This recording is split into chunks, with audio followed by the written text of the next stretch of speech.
In this 25th anniversary year of September 11th, the Tunnel to Towers Foundation continues to honor America's heroes. Heroes like Fire Lieutenant Michael Wells, who was inspired by 9/11 to serve his community. After 14 dedicated years of service, he lost his battle with occupational cancer, leaving behind his wife, Katie, and their 3 children. Tunnel to Towers honored Lieutenant Wells by paying off the family's mortgage in recognition of his sacrifices. Donate $11 monthly and amplify your impact with a car or land donation. Go to T2T. .org.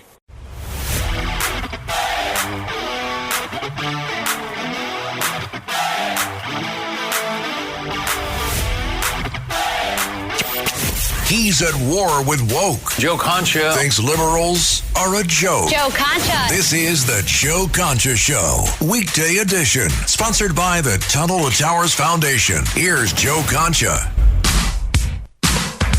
All right. The lead singer of Genesis, of course, is Phil Collins, who finally will be inducted into the Hall of Fame, the Rock and Roll Hall of Fame in Cleveland, Ohio. It's 2026, people. You're like 30 years late on this one. But I can't get over that. You see the bands that get in here, you know, rap artists. I'm sorry, I have nothing against rap. I actually am a big fan of rap, but it's the Rock and Roll Hall of Fame. And I'm not saying that Genesis is, you know, Jimi Hendrix or the Stones or Led Zeppelin, or Phil Collins for that matter, but my goodness, it took to 2026 to put a guy in the Rock and Roll Hall of Fame, and Phil Collins, who has, no less, as a solo artist, 7 number 1 hits. I'm just saying. That really bothered me when I heard that news yesterday. Anyway, this is Joe Concha. This is Concha at Night. Well, you know, we hear all this talk about how we're going into a recession again because of the Iran war, and the stock market is really suffering and Americans are really suffering. Well, today, let's see, the NASDAQ and the S&P closed at the highest they ever have in history. All right. People talking about how this Iran war is really, really going to hurt the economy. I always look at the markets, and I always look at what people on the street are thinking here, and their calculus here is that this war is over, or it will be ending very, very soon. I talked about this yesterday. Iran's unemployment rate is currently at 47.5%. Their dollar, if you had 10 millions of their dollars right now, 10 million of them, okay, is worth $7 American now. They are limiting withdrawals from their banks to the tune of $30 a day. That's all you can do. And when 80% of their imports and exports are oil, and you have a blockade on the Strait of Hormuz, that does not allow their tankers to get in and out, 80% of their revenue gone. Therefore, they are losing hundreds of millions of dollars a day. Completely unsustainable. This thing, all right, play back the tape, is going to end very, very soon. And that's why the stock market is adjusting accordingly. That's why the S&P is at an all-time high, the NASDAQ at an all-time high, oil dropping like a stone. And more importantly, Trump should get everything he wants here. And that's what he said. I want 100%. I told my people I want 100% of what I am asking for, which is no uranium, all the nuclear dust, no more nuclear program, no ambitions for a nuclear program, no more billions of dollars going to proxies like Hezbollah, Hamas, the Houthis, no more threatening people in the region. Just act like a normal country. Just be like everybody else. Got plenty of oil. You could be a rich country. Everything else, though, stops. And if that happens, boy, you're going to see, as we've seen with the markets already, but everything else, gas come back down to where it was, and our economy completely and totally roaring at that point. Because again, Venezuelan oil is no longer going to Iran and China like it used to. Now it's going to be put on the world market where everybody benefits, including the United States. And now we're the biggest producer of oil and gas by far, where people are going to be buying from us like they used to buy from the Saudis way back when. So Trump keeps making big bet after big bet, whether it's the tariff bet that began exactly 1 year and 2 weeks ago, Or now with the Iran war, where people were talking about World War III, and this is the next Iraq war. This will be his George W. Bush moment. We're going to be in this slog for years and years. And from what it looks like now, the Iranians want to come back to the table, and this time they understand they have no more cards to play. They can't control the Strait of Hormuz. We're in control of it now. And to back this up, here is one ship that maybe was thinking this was an Iranian ship, cargo ship, that was thinking about maybe, we try to go through this U.S. blockade. And here's the warning they got in cut number 21. Go. The U.S. has announced a formal blockade of Iranian ports and coastal areas. This is illegal action. All vessels are advised to immediately return to port if leaving and discontinue transit to Iran if that is your next port of call. Do not attempt to breach the blockade. Vessels will be boarded for interdiction and seizure transiting to or from an Iranian port. Turn around and prepare to be boarded. If you do not comply with this blockade, we will use force. The whole of the United States Navy is ready to force compliance. That's the way the game works now at this point. Just a genius move by Trump, by the military, as far as just taking control of the strait. As far as mines are concerned, we will clear those out. Apparently some Iranian mines were not tracked very well, dropped somewhere. The Iranians don't know quite where they are. Maybe they drifted, whatever, it doesn't matter. We have the technology now. And even if NATO won't help us, we'll do it alone, and we will clear the strait, and we'll make sure that shipping is going through there again cleanly. So that's where we are at this point as far as the Iranian war. But again, the markets seem to think that this thing is basically done. And I don't see how it turns around. The Iranians can't fire any more ballistic missiles, drones, no Navy, bottom of the ocean. Let's see. No more Air Force. Never really had one in the first place. And we were smart enough not to send in ground troops in any way, shape, or form like we did with Iraq, where they were sitting ducks for IEDs. So, again, what cards do they have left to play, especially when 2 to 3 layers of their leadership was completely and totally taken out? So that's where we are at this point of this war. Meanwhile, we have this whole back and forth between Pope Leo and President Trump. Look, I think in the end, if the Vatican and the Pope wants to start making political statements, they have to expect a political response. It's not like they can make criticism of this administration, of this war, of our immigration policy, and not expect a response. It's really that simple. I have all the respect in the world for Pope Leo and the Vatican and the Church. However, if they want to debate, well, it goes both ways. And in this case, the fact that they're talking more and more about how church attendance is down in certain cities because illegals are afraid to come. Well, sorry, they broke the law. Americans, a majority of them, support them being deported, even if they're not criminals. So for them to start weighing in on our immigration policy is a whole bowl of wrong. And then obviously with the Iran war, considering that this is an apocalyptic terror regime that we're talking about here, killed 30,000 people of its own people in the streets that were peacefully protesting, the way they treat women, the way they treat Catholics. I mean, forget about what's going on in Nigeria, for example, where Catholics are being slaughtered. I think maybe we should be concentrating a little bit more on that if I'm the church.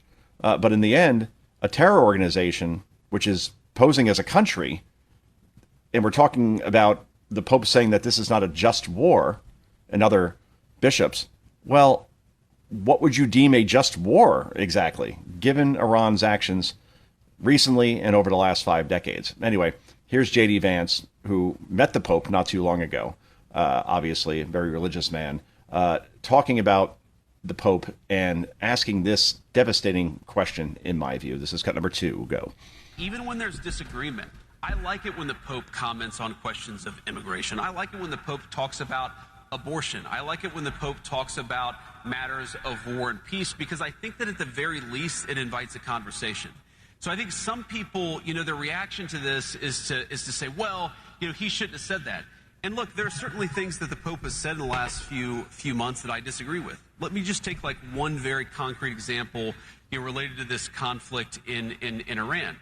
So the Pope said something where he said, and I'm I'm going to try to remember the exact quote, but he said that God is never on the side of those who wield the sword. God is never on the side of those who wield the sword. I'm pretty sure that he said that exact statement. Now, on the one hand, again, I like that the Pope is an advocate for peace. I think that's certainly one of his roles. On the other hand, how can you say that God is never on the side of those who wield the sword? Was God on the side of the Americans who liberated France from the Nazis? Was God on the side of the Americans who liberated Holocaust camps and liberated those innocent people from, those who had survived the Holocaust? I certainly think the answer is yes, and I agree. Jesus Christ does not. I agree. These are all good questions, and again, I just don't know why. Well, I know why. One theory that's been thrown out there is that David Axelrod of the Obama administration, senior advisor to Obama, all this criticism only came after Axelrod, who's now with CNN, went over to the Vatican, met with the Pope, and then suddenly we're hearing all these statements around how the Iran war is unjust, because remember the way the Obama administration treated Iran with kid gloves, and I'm being generous there. Billions in terms of pallets of cash, this Iran deal, which obviously didn't do anything to prevent them in terms of pursuing a nuclear weapon. Their proxies continued to act unabated. Just look at Hezbollah and their constant bombardment of Israel in the north, Hamas, and what happened on October 7th. The Houthis constantly bombing our ships in the Strait of Hormuz, in the Gulf of Oman, and elsewhere. So, again, this is something that, in terms of a just war, you can't think of a more just war at this point. And from my perspective, I'm not a war expert in any way, shape, or form. I didn't serve in the military. I'm just looking at the math, and the math says that Iran economically cannot survive for even another 2 weeks. And we'll put it at that. Before we go to break, Tom Homan, also a lifelong Catholic. Obviously, he is in charge as far as the borders are and deportations. This is him also sending a message to the Pope in terms of the Pope talking about our immigration policy here in the U.S. under Trump. This is cut number 3. Go. I'm not going to speak for the president. I'm speaking for myself, a lifelong Catholic. I wish they stay out of immigration. They don't know what they're talking about. Because if they wore my shoes for 40 years and talked to a 9-year-old girl that got raped multiple times, or stood in the back of tractor trailer with 19 dead aliens at my feet, including a 5-year-old boy that baked to death, if they understood the atrocities that happen on the open border, I think their opinion would change. And I welcome a discussion with any of them, because they don't understand. Illegal immigration is not a victimless crime. What President Trump had the most secure border in the lifetime of this nation right now. Lives are being saved. He's saving thousands of lives a year because he has a secure border. Human traffickers are out of business, right? The cartels are going bankrupt because of that secure border. I wish they'd understand that, because if they did, I think they have a different opinion. That's exactly right. We hear all about deportation and how these poor people have to go back to their country of origin after they broke into our country illegally. What we rarely hear about are the thousands, tens of thousands of children who have been the victim of sex trafficking, of rape, of kidnapping. All these horrible things that have happened, especially under the Otto Penn administration. And now we're trying to wrong this right. And the fact that, again, the Vatican talking about our immigration policy, we're not talking about legal immigrants. We'll welcome them all day long if they go through the process correctly. Illegal, however, should never, ever be tolerated. And if you want to know how that's going over in Europe, just look at France, look at Britain, look at other Northern European countries where it is now a nightmare over there. It simply does not work. Mass illegal immigration. The results have been disastrous, and now the U.S. at least is trying to do something about it. The Vatican, all due respect, stick to morality issues and stop criticizing what we're doing over here. And if you're going to get political, you're going to get a political response. This is Joe Concha. This is Concha at Night. Back with so much more in just a moment. This is the Joe Concha Show, weekday edition. Joe Concha. Sponsored by the Tunnel to Towers Foundation.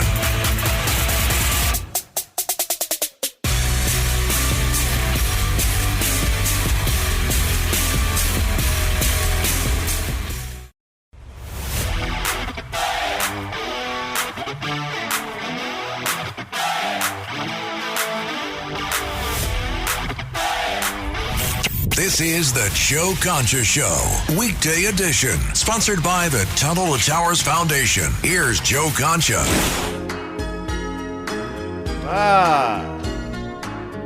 It's another day in paradise. Except it kind of isn't, because it's tax day, everybody. Beware of the Ides of April 15th.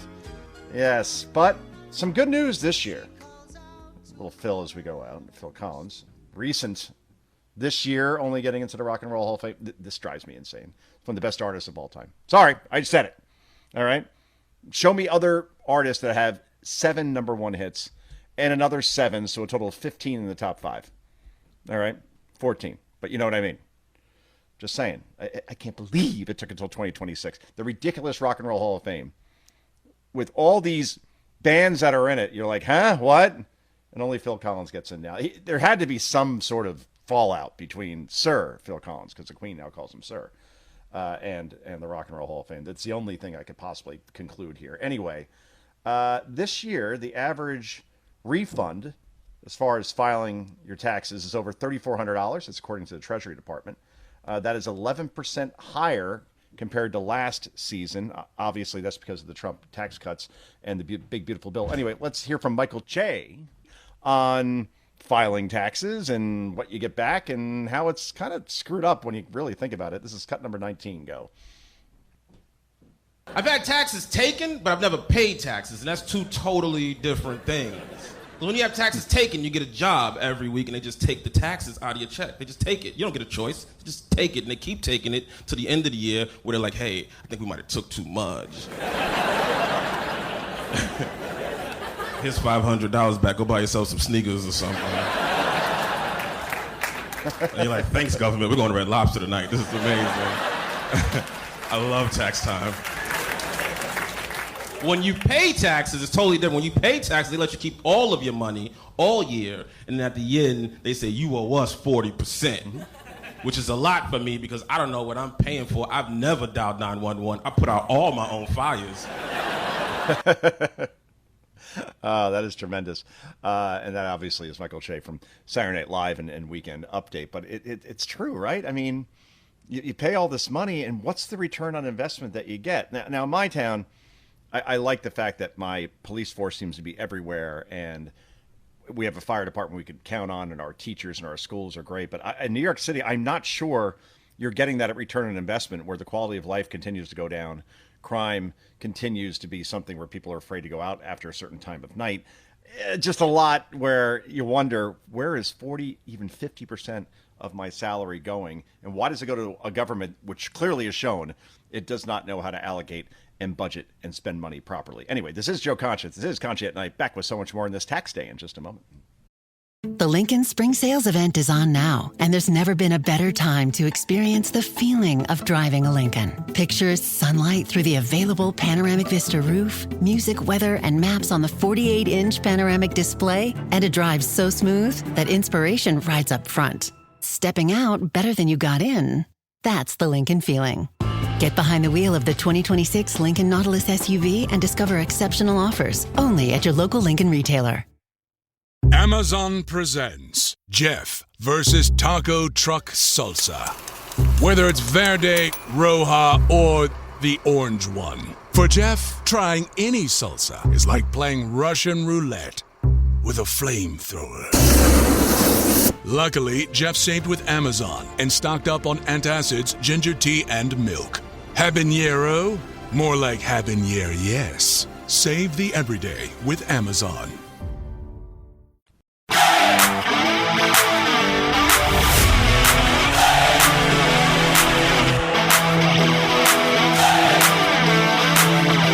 It's the Joe Concha Show, weekday edition. Joe Concha. Sponsored by the Tunnel to Towers Foundation. Here's Joe Concha.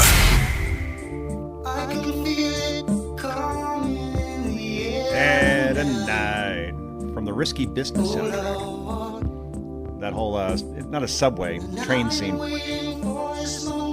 Great scene. Definitely not for your children, certainly for sure. Tom Cruise's breaking out party in 1983. And the great Phil Collins. Rock and Roll Hall of Fame inductee, finally in 2026. Again, about 40 years too late on that one as far as that induction. Anyway, so this is kind of funny. So Bill O'Reilly, who used to occupy this time slot, and I've been on Bill's show, whether it be Fox or otherwise, on many occasions, and vice versa, it pays to be self-deprecating. We'll put it that way. And Bill, way back when, speaking of 40 years ago, this is about 35 years ago, he used to host a show called Inside Edition, which is kind of an entertainment show. Which, when you think of Bill O'Reilly now or during his Fox days, you're like, wait, he did Inside Edition? But yeah, he worked for CBS News as well. Very diverse background, wide range. And at one point, and I think we've all been there at some point, people behind the scenes were screwing up, right? And at some point, especially if you're Irish and you have an Irish temper, you hit your boiling point, and Bill certainly did. And it became kind of this viral thing because way after the fact, once he became a number one host in primetime on Fox News, then somebody got a hold of a tape that never aired. Okay, so this was when they were doing what's called a pre-tape, and the show is not live.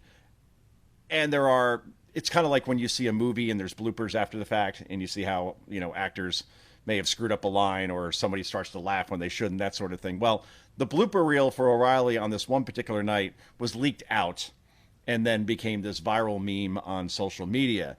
So whenever you hear, "We'll do it live," you automatically think of Bill O'Reilly, and here's why. But the reason why I'm playing this here is because Bill had gone on Dan Abrams' podcast recently, and Bill now has a podcast called We'll Do It Live. So again, if you're going to embrace this moment and actually name your podcast after this moment that went viral, that may try to make you look bad, but in the end you look back on it and just laugh, I think that's a very, very good quality. Anyway, first, let's play the Bill O'Reilly clip from way back when on Inside Edition, cut number 13, and you'll see what I'm talking about if you've never seen this before or heard it. This is cut 13. Go.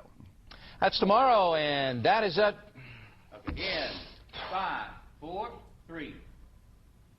That's tomorrow, and that is it for us today. And we will leave you with I can't do it. Okay. We'll do it live. Okay. We'll do it live.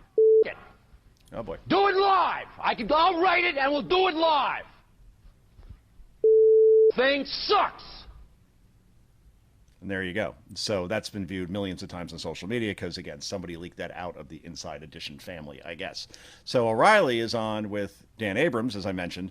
And here's Abrams introducing O'Reilly and talking about his new podcast and the story behind it. And it's really interesting. But again, Bill now just laughs at this stuff because you get to a certain age, you get to a certain point in your life where you're like, you know what? I don't care what people think. And quite frankly, if you could have a little fun with yourself and be self-deprecating, it's a great quality to have. Cut 12, go. Bill O'Reilly joins us right now. The man is the host of the No Spin News. He's hosted a new podcast called We'll Do It Live after an amazing moment that happened in the early 1990s where Bill O'Reilly was on video. Well, that's a good name. You're owning that now, right? The We'll Do It Live moment? I'm not. My staff is. They forced me to name it that way. I've banished it from my mind forever. So you're not thrilled with the fact that they're calling it We'll Do It Live? I don't care. It doesn't matter to me. The story behind it is interesting. Some miscreant took the tape. This was off TV. It was we were waiting a tape and they couldn't get it together. And sold it for a good amount of money to one of the tabloids, and then it got into the social media. So that's the story about that. There's always villains lurking. Well, you can, if you want to go watch that moment, you can watch it. And I wouldn't have talked about it apart from the fact that that's what your new podcast is called. That's great. My staff made me do it. And yeah, look, in the end, I think that if we all were recorded where we lost our temper at some point and then it went out in social media, basically everybody in this country There wouldn't be one person left that would not be so-called indicted in a moment like that. But when you work in TV or you work in radio, there's always that risk. I don't think that's happened with me here at WABC. I think I'm a pretty chill guy to work with and all that fun stuff. But still, it can happen. And whether it be on TV or whether it be just in your household, where actually did happen to me a couple days ago, where, again, I don't know what happens to my hairbrush. I'm not a hair guy. I wear caps like 95% of the time, baseball caps, football caps, whatever. But again, it has legs, that and the remote, the one remote that works my TV. And then I get like a backup remote for the remote when that gets lost, and then that's lost. And that's where I go full, we'll do it live type of thing. So yeah, again, this is everybody. And it's great that Bill actually named his podcast after the "We'll Do It Live" moment. That shows character right there. Anyway, let's go to, I find this very interesting, President Trump talking about how he will fire Federal Reserve Chair Jerome Powell if he refuses to step down. So it's almost like I don't quit. I quit. You can't fire me. That sort of moment here appears to be coming. But again, Jerome Powell, again, I am not somebody who's worked in the Federal Reserve, worked in the Treasury, took Econ 101 once, got a B. All right. So I'm not an expert in this in any way, shape, or form. But what I can tell you is that it just seems like he is a day late and a dime short every time when it comes to cutting interest rates, when it comes to reading the economy in general. This guy was very fearful of tariffs just 1 year ago. And look at where we are now. As I mentioned at the top of the show, the S&P, all-time high close today. NASDAQ, all-time high close today. The Dow going back towards 50,000 again. All the people talking about a global recession as a result of this war, again, completely and totally wrong, including Powell, whether it be on tariffs, whether it be on the war. It doesn't matter. So it's time for a change. And Jerome Powell worked under the Otto Penn administration. All right, Trump should be able to choose the person that he wants to work as the Fed chair. Here's the president with Maria Bartiromo on Fox Business. Cut number 7, go. So whether it's incompetence, corruption, or both, I think you have to find out. I really do. I think you have to find out. So you're not going to drop the probe? No, I'm not playing. I have to find out. And he said he's not leaving if, Well, then I'll have to fire him, okay? If he's not leaving on time, I've held back firing him. I've wanted to fire him, but I hate to be controversial, you know? I want to be uncontroversial. Which is kind of an interesting thing to say from Donald Trump. I want to be uncontroversial. I don't think he wants to be controversial. I think what he has been doing, he sees as common sense, and everybody else loses their mind. That certainly seems to be the case. Speaking of losing one's mind, here's Senator John Kennedy, Republican, Louisiana, also on Fox News, talking about AOC, Bernie Sanders, Zohran Mamdani. They are the faces of the party, and they seem to have their priorities all out of whack. Talk about crazy. This is Kennedy expressing this in only a way that John Kennedy can. This is cut number 5. Go. They hyperventilate on their yoga mats if you use the wrong pronoun. They think our kids ought to be able to change genders at recess. Oh, boy. They have a unique solution to the crime problem. They have a way to get crime down. It's just don't prosecute anybody. I mean, the American people deserve to be governed by normal people. And these are not normal people. They are deeply weird. They're nauseously woke. They have the right to believe what they believe. But I have the right to my opinion, too. And I think their motherboard is fried, deep fried. Deep fried. I mean, you really do need a 2-drink minimum when you listen to this guy. You think that you're in a comedy club. Nauseously woke.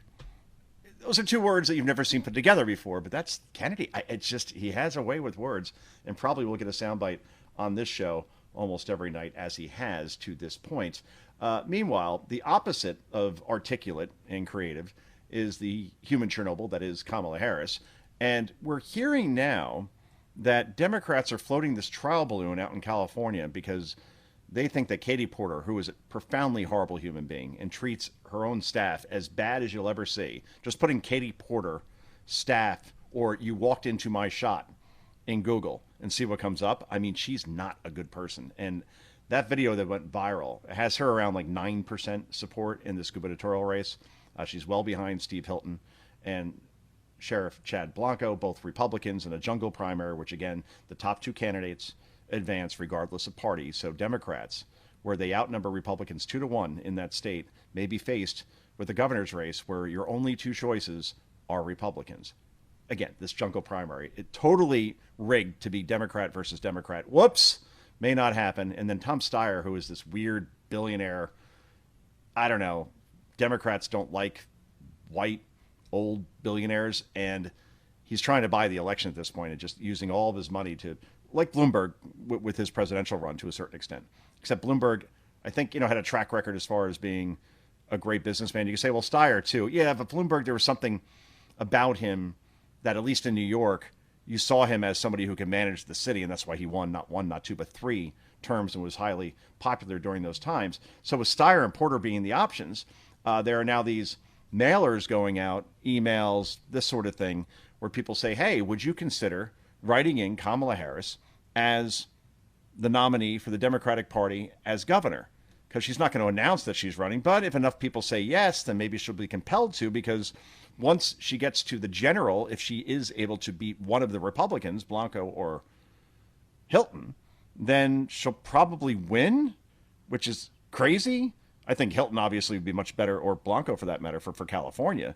But because of her name recognition and all that fun stuff, she would have a better chance than Porter or Steyer. I'll put it that way. So we put together a nice little montage here of the best of Kamala Harris ever. And imagine her coming into power in any way, shape, or form. Now, she's also seriously considering, and hinted last week to Al Sharpton, that she's thinking about running for president again for a third time. I'm pretty sure that whole third time is a charm thing will not apply here, given that she's never won one vote in the primaries. And then when she did actually get to a general election, she lost every swing state in the popular vote to Donald Trump. So all that said, this may be why Kamala Harris is the candidate you want, whether it be in California or especially for president. The montage to end all montages. This is cut number 14. Go. I grew up understanding the children of the community are the children of the community. Good need point. to get Yeah. to go and need to be able to get where you need to go to do the work and get home. We did it. Right. We did it, Joe. You're going to be the next president of the United States. Sounds sober there. I don't know what's wrong with you young people. You think you just fell out of a coconut tree? Good God. You exist in the context. I do believe that we should have rightly believed, but we certainly believe that certain issues are just settled. Certain issues are just settled. Clearly we're not. No, that's right. And that's why I do believe that we are living, sadly, in real unsettled times. It is. Got it. And talking about the significance of the passage of time, right? The significance of the passage of time. So when you think about it, there is great significance to the passage of time. So you're now no longer are you necessarily keeping those private files in some file cabinet that's locked in the basement of the house. You're not? It's on your laptop, and it's then therefore Where? up here in this cloud An actual that cloud? exists above us. Right. Right? Can Sure. see what is possible, unburdened by what has been. Unburdened? Have dreams. We can see what is possible, unburdened by what has been. I can imagine what can be and be unburdened by what has been. Right. You know? It's my Yeah. language. Good God. Cackle. The cackle.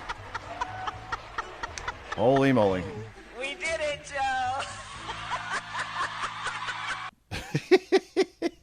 I mean, I'd say like 64% of the clips there, the blood alcohol content's not something that probably resembles like her IQ. Like it there's just a weird thing going on with that voice and brain for that matter. But again, couple swing states here and there. Could have been the 47th president instead of Donald Trump. Oh boy. All right. So before we go to break, Dave Chappelle, who I think obviously is top 5 comic of all time. Yeah. I have to do my official rankings sometime.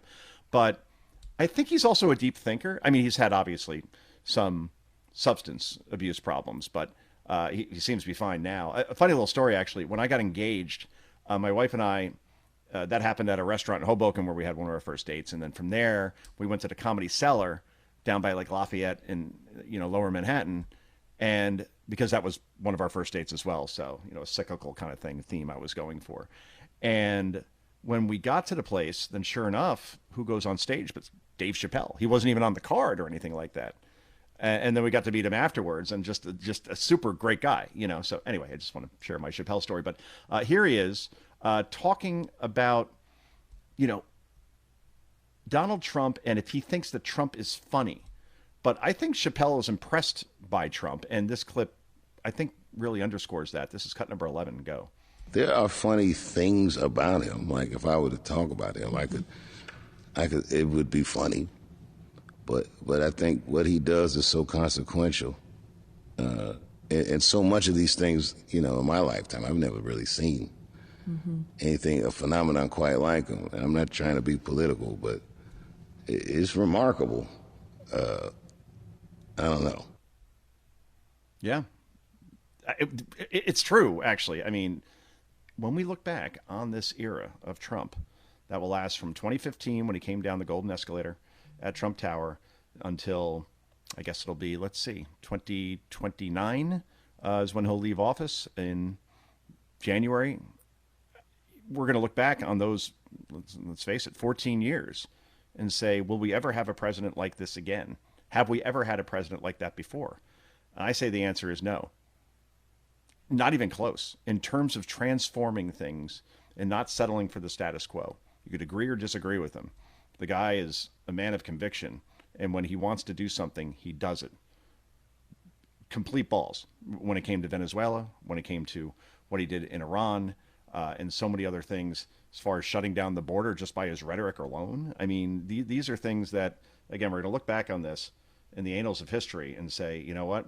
There will never be another president like this again. This is Joe Concha. This is Concha at Night. We wrap this puppy up in just a moment. This is the Joe Concha Show, weekday edition. Joe Concha. Sponsored by the Tunnel to Towers Foundation.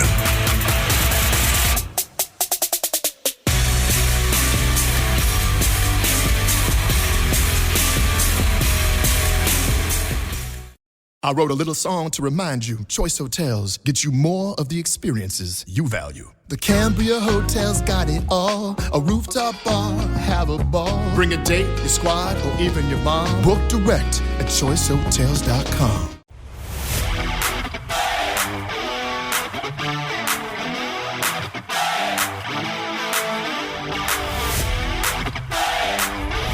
This is the Joe Concha Show, weekday edition, sponsored by the Tunnel to Towers Foundation. Here's Joe Concha. Oh, we're going with a lot of slow Phil Collins tonight, Elias. Thank you for that. Anyway, let's fade out because we are low on time, and I got to get to this because here we have Nancy Pelosi saying that Democrats had no idea what Eric Swalwell was doing, and multiple women, again, more and more coming forward today with the worst stories of how they were drugged. They wake up in Swalwell's hotel room, allegations of not sexual misconduct, like straight up rape at this point. Swalwell now obviously out of Congress, no longer in the governor's race for California. Here is Nancy Pelosi saying that she had no idea what Swalwell was doing, but then Ruben Gallego, his best friend, who happens to be a senator from Arizona and may run for president in 2028, probably not now, saying that, oh no, actually everybody knew what Swalwell was doing. There's a lot of muddy water here on the Democratic side, and who do you believe at this point? Who's lying? This is cut number 10. Go. Some Republicans and others are saying that Democrats turned kind of a blind eye, that they knew what he was up to. No, that's or not what the true. That allegations is absolutely positive. And it's true that they may say that, but it is absolutely not true. You had no idea. None whatsoever. None whatsoever. But look, we all heard rumors in Washington, D.C. about Eric Swalwell for many years. Okay, so which is it? That a lot of people knew what Swalwell was doing, or no one knew what Swalwell was doing? Of course they knew what he was doing, especially Ruben Gallego, Arizona Senator, Democrat, ran his 2020 campaign for president. Remember that? And, oh, by the way, was roommates with him because I guess they shared an apartment near Capitol Hill. and you didn't know anything or you heard things? Oh, BS. Especially when now we're talking about multiple women coming forward. This is a big problem for the Democratic Party. They got Swalwell out because he was ruining the jungle primary, and they're trying to get a Democrat forward in that particular instance. But this is going to come back to haunt them. It's already happening. Let's face it. Anyway, this is Joe Concha. This has been Concha at Night. We're back tomorrow night, 9 p.m. Eastern Time on WABC and on stations around the country. Until then, bye-bye. All right. Hopefully I got out in the nick of time. Sure. Uh-huh. True. We'll do Dana White if we could cut that down.